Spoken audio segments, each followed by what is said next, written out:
Welcome guys, and today I'm going to show you how you can disassemble items in Escape from Duckov. So what you'll need to have is a workbench, and then if you go next to the workbench, go to the upgrade and make sure you're upgrading and have advanced processing.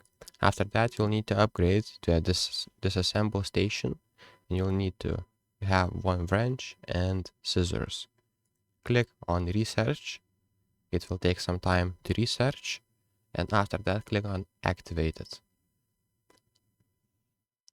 And after that, as you can see, now we can dismantle items. So let me take a weapon for this example. Let's take this one, and if you go to the dismantle items, okay, I can't dismantle this, but I can dismantle butcher knife.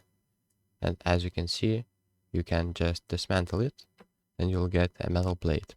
And go same for the other items. Let's see, like I can dismantle like water bottle, so you just select on that and basically select how many do you want to dismantle it, and then you can dismantle it.